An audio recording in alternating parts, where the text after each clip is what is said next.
Hello, good people of YouTube. Mountbatten here, and today I'm bringing you a game that I had in the Tier 8 Premium American Battleship, the Massachusetts. Now, those of you that are new to the channel, you may not know, but this is by far my favorite premium ship, and it's given given the card first the run for its money as my favorite ship in the game currently.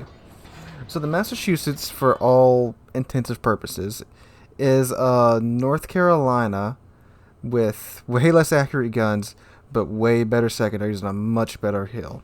More accurately, it's actually in Alabama, the other Tier 8 Premium American battleship. It's the exact same class as the Alabama. It's a South Dakota class battleship. It's in Alabama with way less accurate guns, but way better secondaries. These guns have a Sigma of, I believe, 1.7, and they still have American dispersion though, so while its Sigma is pretty bad, its dispersion is not terrible most of the times, but its secondaries are German level of secondaries. You can get them out to 11.3 kilometers if you use the proper modules, flags, and captain skills, which is exactly what I am doing. This is a secondary build in Massachusetts. I have BFT, AFT, the secondary module, and I am also using the secondary flag, and I have manual secondaries on this Massachusetts, which means that the secondaries are extremely accurate, and it is glorious. Now, the secondaries don't quite have the punching power of German secondaries, though. These secondaries, I mean, against cruisers and destroyers, they still melt them quite easily, but against some larger, more heavily armed targets, they aren't as effective as German secondaries are, but they do still set fires really well. Now, on top of this, you are backed up by, and by the way, the secondaries it's all 5-inch guns, and you're backed up by 9. I'm sorry. No, yes, 9. I forgot how to count for a second.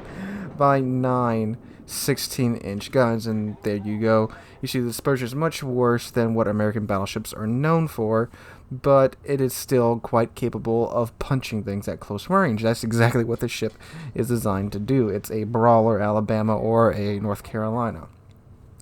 Now, on top of those changes, again, I already mentioned it has a much better hill than the Alabama or North Carolina to compensate its lack of, well, brawling armor. It doesn't have that German armor either.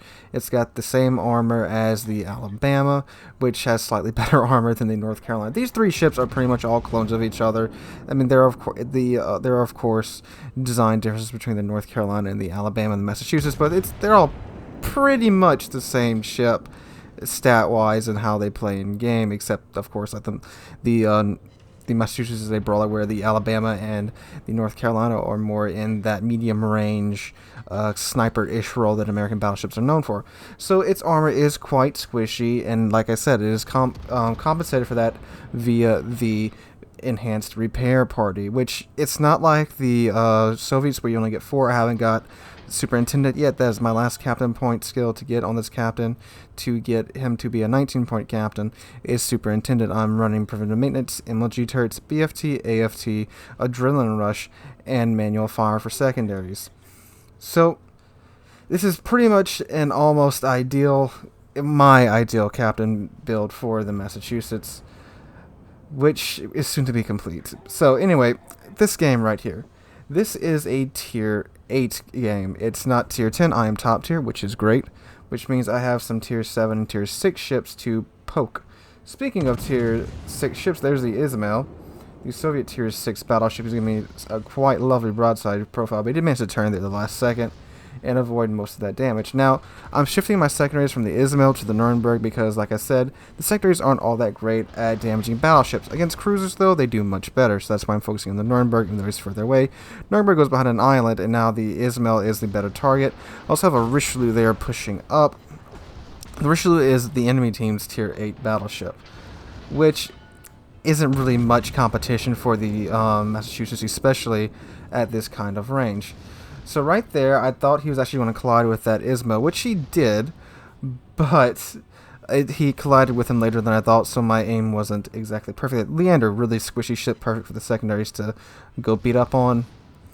So I'm looking around while my guns are reloading. You see there's a Nelson over there. He's probably the next biggest threat to me because he's got them 16-inch guns. And, of course, it's a very good fire starter.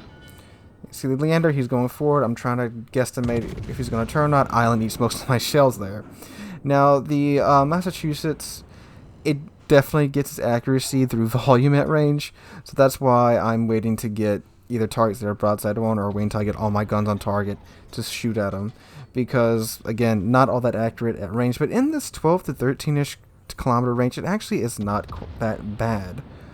And again, you have 16-inch guns, and especially when you're top tier, only a couple of them really have to bite in order to do a fair amount of damage. So that Shiriatsu is selling out in front of me. I get my secondaries going on him. Again, these secondaries are really good at dealing with destroyers. Look how accurate those are. And again, those are all 5-inch guns, so against destroyers and cruisers, it's like having... I'm pretty sure this is the same amount of guns a Gearing has, or... Actually, I think it's actually 1 or 2 more than... turret-wise than a Gearing has. So it's like having a couple of Gearings strapped to your side, or an Atlanta, almost an Atlanta, like the front half of an Atlanta. So basically, they took an Atlanta, sawed it in half, Phil Swift style, and strapped it to either side of the Massachusetts.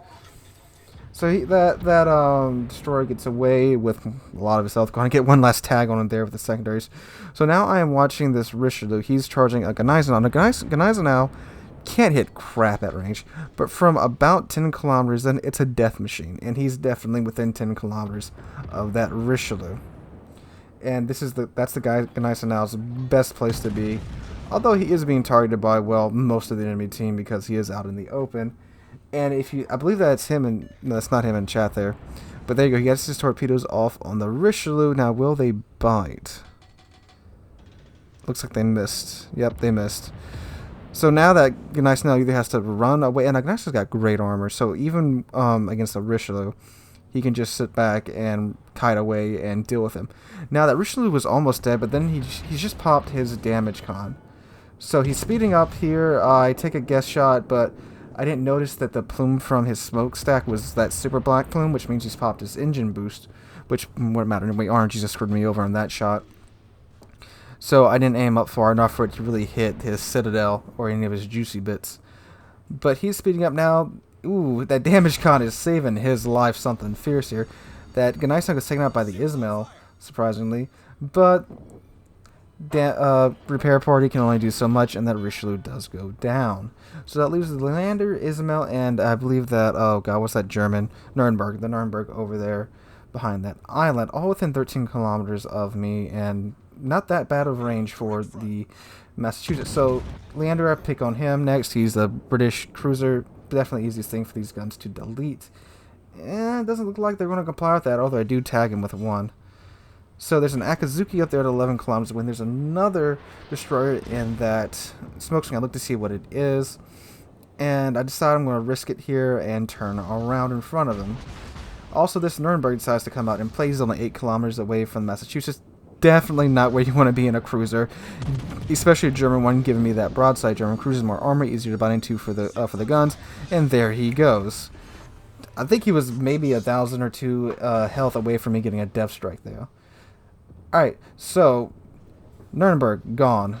Leander again still within secondary range, and looks like my risky maneuver paid off. No torpedoes from that smokescreen just yet.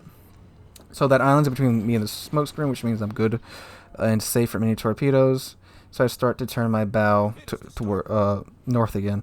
Yep, there are those torpedoes from that destroyer. Got out of there just in time. Pop damage con. And oh, there's the Isabel again, broadside way, 12 kilometers. I guess that he's going to speed up once he sees me. Now, unfortunately, I'm stuck broadside onto him as well. And overestimated how fast he was going to speed up. Thankfully, he did get a good chunk of me, but he didn't sit it on me, which would have sucked. So I start to angle away from him.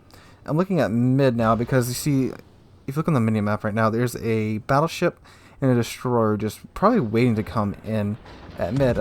See if I get... Ooh, that dispersion actually looked pretty good on that Ismail. Ooh, yeah, that looks nice. And goodbye, Ismail. 1 pin and 1 citadel hit. No more Ismail. So the teams are fairly balanced right now. We're down 4 ships. Enemy team is down 5 ships. However, we are down 1 destroyer. They haven't lost any of their destroyers yet. So someone in chat saying Nelson's coming up middle, so I get over here since I'm the other battleship in our team with 16-inch guns, and Nelson has 16-inch guns, but its bow armor is enough to where I can just punch right through it, and it's a Nelson. It's definitely going to be going bow on to whatever enemy it is charging at. So Akazuki's 6 kilometers away from me, however he is blocked by the island. I'm waiting to see if my secondaries can get some shots out on him. They're not firing, so I open up my main battery guns and, ooh, get into him a fair bit. 4 overpins for a little over 5,000 damage. My secondaries finally decided to shoot at him. They actually attack him a couple more times, but not enough to finish him off. So I'm also keeping on this somewhat diagonal course because he's probably dumping torpedoes. That's another thing that Massachusetts has fairly good torpedo protection. It's nowhere near Alabama's, I think, like 50% or 51%, whatever it is. There goes their Akazuki torpedo protection, but I think it's 40 or 45%. Is some very nice torpedo protection. I'm always happy when a brawler-ish battleship has that level of torpedo protection. It actually encourages you to get in there and get dirty. Now this Cleveland is coming bow into our cap, which means she's also giving broadside to that Fuso over there. So quite a bold move for him. So I get the front 2 turrets off on him. Now, of course, it's unlikely that I'm going to hit him since he is bow on, but if I do, it's going to hurt him pretty fiercely. So he finally realizes he's broadside onto a Fuso and starts to angle a little bit, but then he comes back in when he realizes he's giving broadside to a Dunkirk, Pensacola, and a Massachusetts. And he's at most of his health now. He starts to angle out again, like, oh great, this would be a good shot if I can get to go through his bow. But unfortunately, as I pull the trigger, he turns again. He's just doing a little bit of dancing right here to stay alive. I get a no damage pin, probably just smacked his turret. And ooh, it's not the Fuso, but the unseen Signop that deletes him off the face of the planet. Alright, so right here, this Pensacola looks like he's going to push in. I'm like, alright, well, fine. It's a good time to push now. It's probably just a Nelson and maybe a destroyer over there. But I tell Pensacola to I should say up the mid first, since I'm confident in our team composition now. And then this Pensacola is slowing down, but I just tell him to slow down again because I figured he might have sped back up and let me go first because that Nelson's would delete the Pensacola pretty hard. It doesn't take much to delete a Pensacola at all, really. So out there, some probably way too early torpedoes from whatever destroyer was there. He probably just took a guess shot since I think I was detected going up the middle. Anyway, Nelson, remember that I said about his bow? I can pin it, which I do, but the dispersion, it rears its head, and I think I only got 1 or 2 pins through the nose. So I slow down, which I shouldn't have done, and we're going to talk about why in a minute. And I start to maneuver to where he won't ram me, and I target the Shiratsu in the back with my secondaries, and I'm going to work on the Nelson from the front with my main guns. Nelson has a huge citadel, really easy to hit from this front or the rear or the sides. So, again, I hit him up his nose, 37,000, 2 citadels, get Confederate, and I'm working again on that Shiratsu, and I hit the Nelson, ran the Nelson, get the kill on the Shiratsu, get double strike, close quarters expert, high caliber, and a devastating strike? What? High caliber, close quarters expert, double strike, and a devastating strike. I don't know where the devastating strike came from.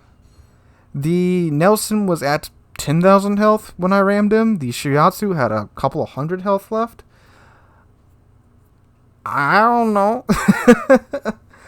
Because the devastating strike award is for utterly deleting a ship with over 50% of its health remaining in a single blow. I'm not sure if there's a timer on that or something. I always assumed it was, one mouse click or one ramming. But as you guys saw, I blapped the Nelson through the nose, got 2 citadels on him, then rammed him, and my secondaries managed to finish off the Shiratsu. Not before I went down. It would have been great if we would have added just a flesh wound award to that too. But I'm not sure if maybe because I knocked out the Shiratsu and the Nelson just all at once, the amount of damage, I just got that reward, or if I'm thinking the more probable thing is that there's either a timer on it, and the time for me blasting the Nelson in the nose to ramming it was just close enough to where he gave it to me. And when I screw around, now we got a Dunkirk charging a hood. He almost takes him out. He probably could take him out completely if his turrets were rotated in the correct way. But he gives him a little love tap on his stern, and there we go, and we just won that game. That was a pretty fun game, not gonna lie. Fairly close. Wasn't a walkover for our team. They did take well over half of our ships with them. But man, look at all those awards. Devastating strike, Confederate, double strike, which a close quarters expert, and high caliber double strike. That was a real surprise to me. So look at the detailed report to see what I got the most damage on, because that would probably be what the devastating strike from, which is from the Nelson. I did get the award after the Nelson kill, so I'm going to assume it's for that that ramming of the Nelson. I didn't look at the team chart to see where I was on the team, unfortunately. So hey guys, that was quite a hilarious and surprising video. I mean, surprising match that I had. I really was just going in to record some B-roll for Fridays or Saturday. I'm recording these in advance, so I have no idea when it's coming out. For a certain top 5s video, which will be coming out maybe before or after this video. You guys will figure it out. And then that happened. I'm like, well, this just warrants its own video right there. So guys, hope you enjoyed. If you did, drop a like, leave a comment, and subscribe. We're on our way to, oh lord, I don't know what we're on our way to either. By the time this video goes out, we have probably crossed 3,000, and I thank you guys for that. And the 3,000 subscriber special video should be coming out either shortly, well, maybe it came out already, either before or after this video. So keep an eye out for that. It'll be quite obvious what it is. And so thank you guys for that, and let's get on our way to 3,500 subscribers. Or should I just go straight for 4,000 now? Who knows? Because I'll probably have made up my mind by the time this video comes out. Yeah, future me, you do that. Alright guys, I hope you're having a wonderful whatever the heck day it is when this video comes out. I'll catch you guys in the next one.